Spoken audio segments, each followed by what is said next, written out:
so स्यामसङको affordable mid range फोन्सहरु चाहिँ धेरै जस्तो कस्तो हुन्छ भन्दाखेरि चाहिँ पर्फर्मेन्स फोकस भन्दाखेरि नि हुन्छ नि ओभरअल ब्यालेन्स्ड फोन हुन्छ के सो सबै कुरा राम्रो हुन्छ पर्फर्मेन्स चाहिँ त्यस्तो स्पेसिफिकली एकदम दामी हुँदैन र सेम कुरा चाहिँ हामीले जुन 2020 को Samsung M31 छ त्यसमा नि हामीले सेम कुरा पाउँथ्यौं भने जुन नयाँ लन्च भएको छ Samsung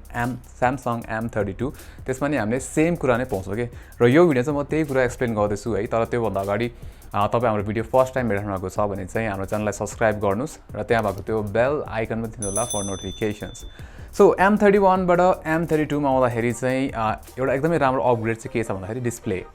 सो यसपालि पनि सुपर एमोलेड फुल एचडी डिस्प्ले नै हो तर यसपालि चाहिँ high refresh rate 90 hertz refresh rate display दिएको छ हैन र त्यो भनेको चाहिँ राम्रो अपग्रेड हो र यो रेन्जमा खासै अरु फोन्सहरुले दिदैन हैन सो त्यो एकदमै राम्रो छ अब हुन्छ नि कन्टेन्ट हेर्नको लागि चाहिँ भिडियोहरुको लागि एकदमै राम्रो छ कलरफुल हुन्छ नि ब्राइटनेस पनि एकदमै राम्रो छ यो डिस्प्लेको एमोलेड भएर हैन र त्यो माथि अब 90 हर्ट्ज रिफ्रेश रेटको स्मुथनेस पनि छ अब रिफ्रेश रेटको इम्प्लिमेन्टेसनको कुरा गर्ने हो भने चाहिँ के छ भन्दाखेरि जुन हाई हुन्छ नि हाई एन्ड फोन्सहरुको जस्तो स्मुथनेस चाहिँ यसमा फिल हुँदैन के अब डेफिनेटली 90 हर्ट्ज भएको कारणले गर्दाखेरि चाहिँ तपाईले अब सेटिङ्सहरुबाट यताउता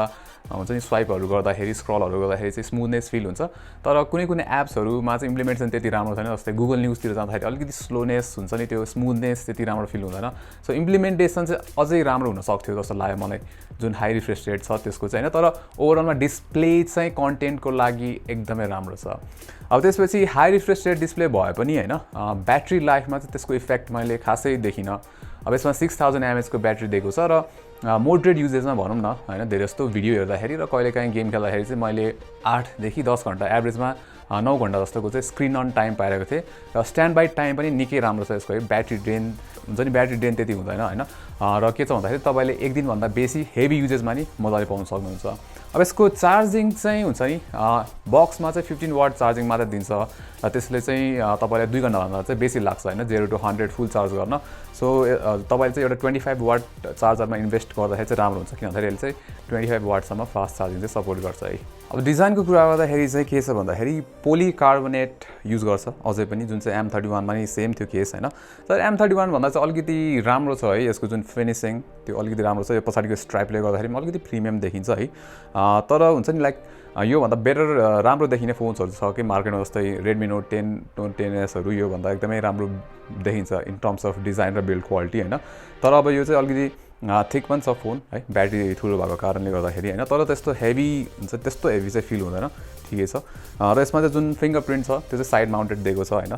M31 बाट वान अफ द चेन्जेस पनि भन्दा हुन्छ र मजाले काम गर्छ फिंगरप्रिन्ट सेन्सरले पनि लाइक एभरेज छ त्यस्तो फास्ट पनि लागेन मलाई र ओभरअल डिजाइनमा एउटा कम्प्लेन चाहिँ के छ भन्दाखेरि अझै पनि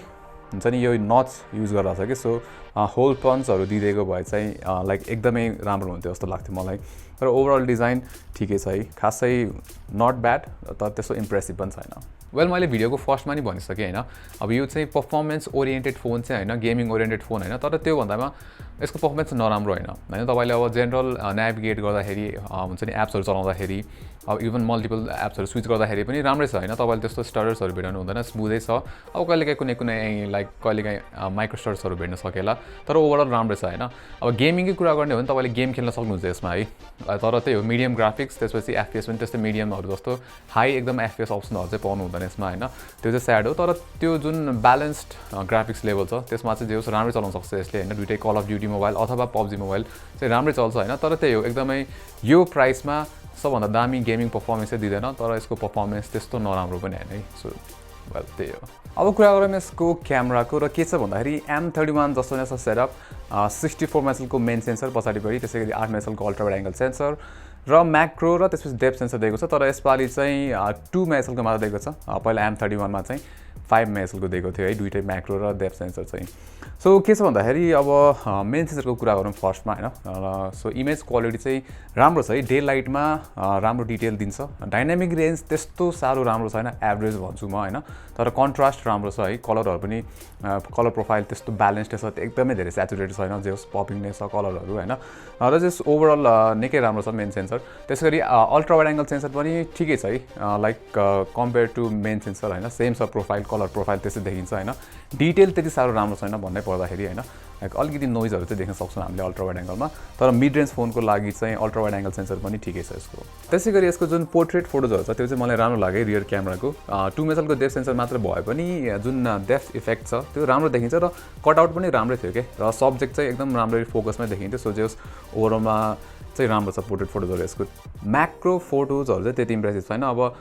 2 मेगापिक्सल मात्र भएको कारणले गर्दाखेरि चाहिँ डिटेल राम्रो हुन्न र कन्ट्रास्ट त्यति राम्रो छैन सो म्याक्रो सेन्सर चाहिँ अलिकति हुन्छ नि लाइक त्यति राम्रो छैन अब लो लाइट फोटोजहरूको कुरा गर्ने हो भने चाहिँ हुन्छ नि त्यति साह्रो इम्प्रेसिभ छैन M32 लाइक एभरेज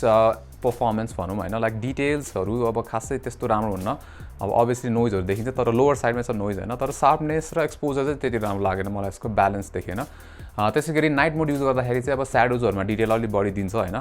त्यही पनि हुन्छ नि स्टिल नाइट मोड अझै पनि राम्रो हुनसक्थ्यो जस्तो लाग्यो सो जस ओभरअलमा लो लाइट पर्फर्मेन्स चाहिँ त्यति इम्प्रेसिभ छैन M32 को अब सेल्फीको लागि चाहिँ अगाडिपट्टि यसमा 20 मेगापिक्सलको चाहिँ क्यामेरा दिएको छ होइन र सेल्फिजहरू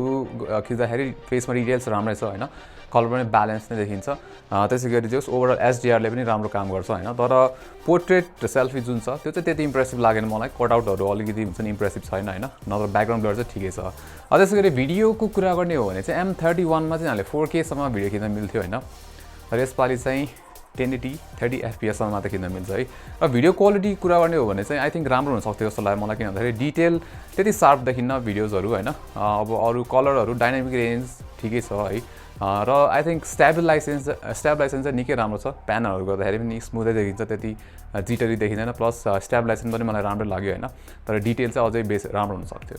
अब स्यामसङको फोन्सहरूमा अर्को के राम्रो हुन्छ भन्दाखेरि सफ्टवेयर सो एकदमै स्टेबल बिल्ड हुन्छ है कुनै पनि इस्युजहरू भेटिँदैन जस्तो मैले धेरै जस्तो रेडमीको फोन्सहरूमा चाहिँ टच इस्युजहरू यताउता धेरै कुराहरू भेटिन्छ तर स्यामसङकोमा चाहिँ एकदमै स्टेबल हुन्छ होइन अब यसमा हामीले त्यही एन्ड्रोइड 11 1 year 3.1 पाइरहेको छौँ है र केही पनि इस्युजहरू चाहिँ मैले भेटिनँ अब यसमा ब्लोटवेयरहरू चाहिँ धेरै छ इन्डियन एप्सहरू इन्डियन युनिट भएको कारणले गर्दाखेरि तपाईँले अनइन्स्टल चाहिँ गर्न सक्नुहुन्छ होइन र यसमा चाहिँ अब स्यामसङ पे मिनी दिएको छ यसपालि त्यसै गरी नक सेक्युरिटी पनि एभाइलेबल छ र सेक्योर फोल्डर पनि छ होइन तर यसमा जुन क्यामेरा फिचरहरू छ जुन हामीले ए सिरिजमा पाउँछौँ फन मोड सिङ्गल टेक मोडहरू त्यस्तो चाहिँ यसमा मिसिङ छ तर ओभरअल सफ्टवेयर एक्सपिरियन्स चाहिँ एकदमै राम्रो छ यसको स्यामसङ M32 चाहिँ कस्तो मान्छेको लागि ठिक छ भन्दाखेरि एकदमै हुन्छ नि ब्यालेन्स फोन चाहिएको छ तपाईँलाई होइन अब एकदमै राम्रो डिस्प्ले राम्रो ब्याट्री ब्याकअप त्यसै गरी तपाईँले हुन्छ नि अब हाई रिफ्रेस रेट यो बजेटमा अरू फोनले दिइरहेको छैन होइन त्यसै गरी अब एभरेज क्यामेरा होइन लाइक राम्रो छ क्यामेरा पनि तर हुन्छ नि तपाईँलाई पर्फर्मेन्स चाहिँ त्यति धेरै चाहिँदैन जस्तै अब एकदमै धेरै गेमिङ गर्नुहुन्छ भने चाहिँ यो फोन तपाईँलाई काम लाग्दैन होइन तर तपाईँलाई ओभरअल ब्यालेन्स्ड फोन चाहिरहेको छ जसको पर्फर्मेन्स पनि ठिकै छ त्यस्तो फोन खोजिराख्नु भएको छ भने चाहिँ यो फोन लिँदा हुन्छ है सो जे होस् एकदमै राम्रो ब्यालेन्स्ड फोन भनौँ like for the price Samsung M32 so यो भिडियोमा चाहिँ यति नै राम्रो लागेमा लाइक गर्नु होला र सब्सक्राइब पनि गर्नुहोस् है त्यहाँ त्यो सब्सक्राइब बटन थिच्न एकदमै सजिलो छ र त्यहाँ भएको त्यो बेल आइकन थिच्नु होला फर नोटिफिकेसन्स नेक्स्ट टाइम नमस्ते